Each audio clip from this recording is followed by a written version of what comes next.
Hello अस्सलाम वालेकुम to all viewer, welcome back to my channel. आज हम डिस्कस करने जा रहे हैं एवरीडे साइंस के question answer. Are you ready for test? For join us now start preparation MCAT PMF and commission for everyday science.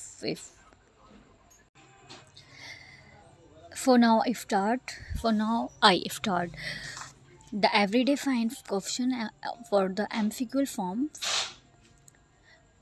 First question is quantity of a fresh air required for a man in if 100 cubic feet for air for every dash.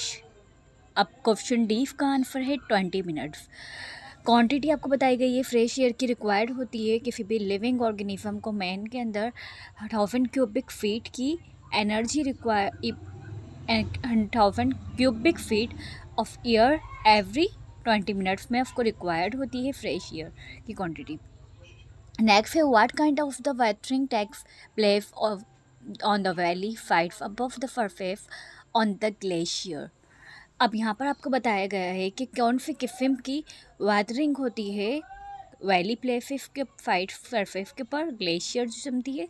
तो answer number D है forest shattering.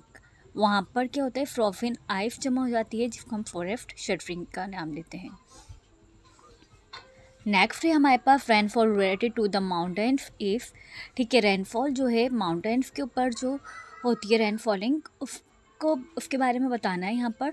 तो answer ए है orographic rainfall कहलाती है।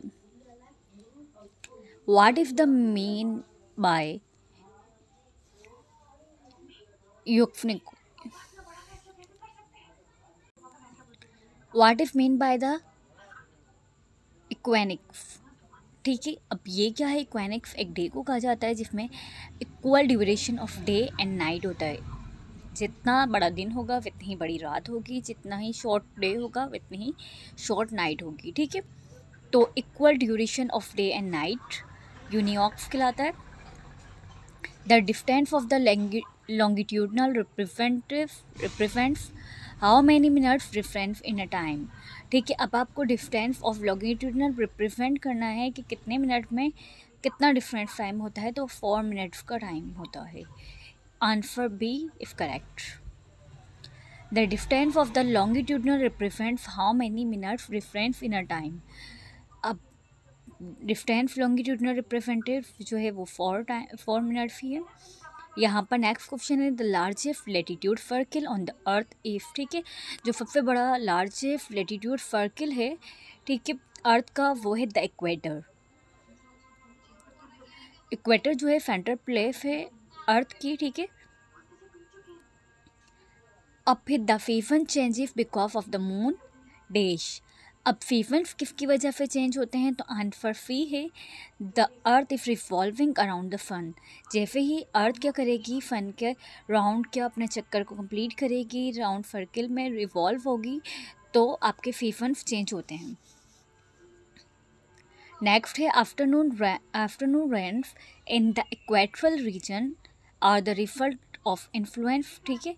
अब यहाँ पर अगर आफ्टरनून का टाइम जो रैनिंग हो इक्वेटर रीजन के अंदर, उसके रिजल्ट में क्या काफ होता है? तो फिर यहाँ पे है कॉन्वेक्शनल, ठीक है। यहाँ पर देखें आप, कॉन्वेक्शनल होती है जो रेन होती है, कहाँ पे होती है? बिल्कुल सेंटर में होती है इक्वेटोरियल रीजन के अंदर।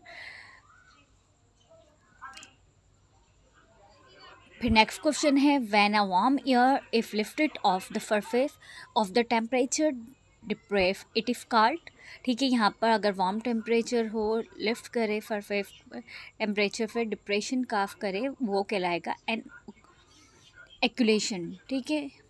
ऑक्यूलेशन कहलाएगा वो प्रोसेस। Number A is correct answer. फिर है नेक्स्ट क्वेश्चन हमारा द स्टेफोन screen contain all of this accept.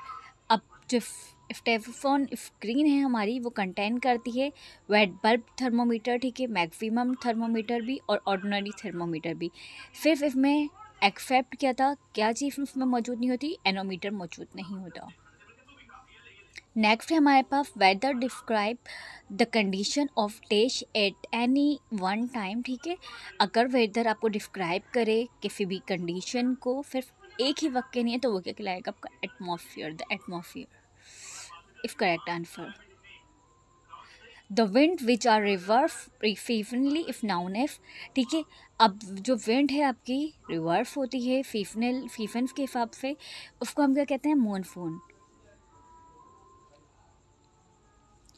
फिर है next question, a canyon if a large form of dash. Canyon क्या है, लार्ज फॉर्म किसकी है हमारे पास, तो answer B the correct answer gorge. Gorge की लार्ज फॉर्म है canyon. Which type of reef not a metamorphic rock, ठीक है। अब इनमें से कौन मेटामॉर्फिक रॉक नहीं है, ठीक है। Metamorphic means change in shape, बहुत सारे डिफरेंट शेप्स में मौजूद नहीं होता, तो वो है डायोराइट। डायोराइट क्या है, करेक्ट आंसर है ई, जो ऑप्शन है वो सही है, ठीक है। डायोराइट की कोई भी डिफरेंट टाइप्स की शेप्स नहीं होती। Next question is the final phase of the star evolution if determined by star, ठीक है। Final phase of star evolution के क्या होता है, जैसे जैसे ग्रेजुअल चेंजेस आते हैं इस तरीके स्टार के अंदर भी आप डिटरमाइन करेंगे, वो क्या कहलाएगा, मास कहलाएगा, ठीक है। A, gravitational pull, density, answer is D, mass. Next है बॉर इफ काफ बाय, ठीक है। बॉरिंग जो आपके घरों में आती है वो किस तरीके से काफ होती है, rising tide while meeting river current, ठीक है। जैसे ही राइफ होता है, कोई भी लहर या टाइड्स बनती हैं, तो फिर वो क्या होती है, रिवर करंट्स को फ्लो करती है, जिसकी वजह से बॉर काफ होती है। जो आपके घर में बोरिंग का पानी आता है उसकी वजह राइफिंग टाइड है। Next question is the area around of the north and south pole with in the polar circle is कार, ठीक है। आपके जो एरियाज हैं around the north and south pole, अब पोलर सर्किल्स में वो क्या कहलाएंगे, द फ्रिज फॉन्स, ठीक है।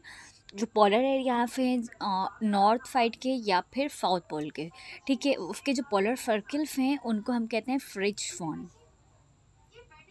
The strength of the wave action depend on all this except, ठीक है। अब वेव के एक्शन डिपेंड करता है किन चीज़ों पे करता है, विंड स्ट्रेंथ के ऊपर भी करता है, डीप ऑफ कोस्टल वाटर के ऊपर भी करता है, हाइट ऑफ वेव्स के ऊपर भी डिपेंडेंट है, सिर्फ करंट इन द सी के ऊपर वेव एक्शन डिपेंड नहीं करता, तो answer A is correct, current in the sea. Next question है rancidity produce in a butter can be decrease the adding quinoline और to the butter, this statement show of that, ठीक है। Rancidity produce करेगा butter के अंदर, decrease करेगा adding of quinoline to the butter. अब ये स्टेटमेंट क्या शो करता है, नथिंग इम्पॉसिबल या क्वाइनोलाइन इफ अ इनहिबिटर, ठीक है, या फिर quinoline if a catalyst, quinoline if an activator.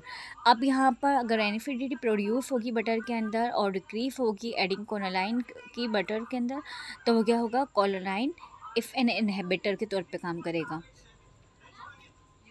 Answer B is correct. The producing of the rubber tree better adopted to the area where the climate is. अब जो production है rubber trees की वो better पाए जाते हैं, क्या adoption है उनकी, कौन से एरियाज में करते हैं, कौन से क्लाइमेट उनके लिए सूटेबल है, तो warm and humid if the suitable place, ठीक है, प्रोडक्शन ऑफ रबर के ट्रीज के लिए।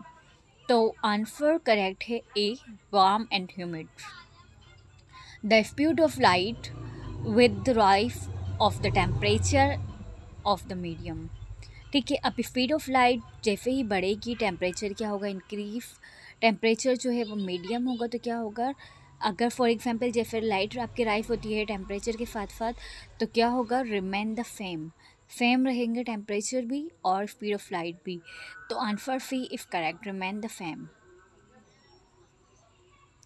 Next question is there are the 3 type of the plate boundaries, ठीक है। Number 1 divergent, number 2 convergent and number 3 dash है, ठीक है। अब वहाँ पे आप क्या लिखेंगे, transform, B is the correct answer. 3 types होती हैं प्लेट बाउंड्रीज की, पहली है डाइवर्जेंट, दूसरा है कन्वर्जेंट, नंबर 3 है transform. Next question if AIDS फायरेफ इफ, ठीक है, क्या है, सिंगल स्टैंडर्ड है, आरएनए है, डीएनए है या डबल स्टैंडर्ड है, तो एड फायरेफ इफ सिंगल स्टैंडर्ड आरएनए है, ठीक है, राइबोन्यूक्लिक एसिड से बना होता है। Next question is quantity of a fresh air if required for a man if 100 cubic feet for every year. ठीक है, every 20 minutes 100 cubic feet air required होती है फ्रेश एयर की हर 20 मिनट्स में. Approximately how many times in each day our heart valve open and close normally. ठीक है, अब आपसे पूछा जा रहा है कि अप्रोक्सीमेटली जो आपके वॉल्व हैं हार्ट के अंदर के वो कितनी मरतबा ओपन और क्लोज होते हैं नॉर्मली. तो B is correct answer. 1 lakh time क्या होता है, आपके जो हार्ट के वॉल्व हैं वो ओपन एंड क्लोज होते हैं. Next question is what kind of weathering takes place on the valley side above the surface on the glacier. अब आपसे पूछा जा रहा है कि कौन सी किस्म है वेदरिंग की जो टेक प्लेस करती है वैली साइड को के ऊपर के सरफेस ऑफ ग्लेशियर के लिए. तो क्या है, फॉर्स शेटरिंग है. नेक्स्ट क्या है आपके पास, the oldest bridge on the river Indus at फखर वाज बुल्ट इन. अब ओल्डेस्ट ब्रिज जो है फखर ब्राज, ठीक है, फखर रिवर इंडस के फेस जो जुड़ा हुआ है, ठीक है, वो फखर ब्राज है, वो कब बना. अब वो है उसके टाइमिंग, उसके जो ईयर है वो है 1932. 1932 में oldest bridge of river Indus फखर बुल्ट हुआ था. Water vapour turns into the clouds into in the atmosphere when. ठीक है, water vapour turn into the clouds कब बनता है, वाटर वेपर से क्लाउड में चेंजिंग कब आती है एटमॉस्फेयर में, जब क्या होता है dew points in a reach. जैसे ही वो क्या होता है बिल्कुल ड्यू कंडीशंस के ऊपर डिपेंडेंट होता है, ड्यू पॉइंट इंक्रीज होता है वहाँ पे उस तक पहुँचता है, तो क्या होता है क्लाउड्स बनना, वेपर्स वाटर वेपर्स बढ़ना शुरू हो जाते हैं. जैसे हीट टेम्परेचर इंक्रीज होगा वहीं पे वाटर वेपर्स ड्यू की फॉर्म में होंगे और अपने एक मैक्सिमम पॉइंट तक पहुँचेंगे जिसकी वजह से क्लाउड फॉर्मेशन होगी. Are you ready for a test? For join us for a new video and thank you for watching my video. Allah Hafiz and stay connected.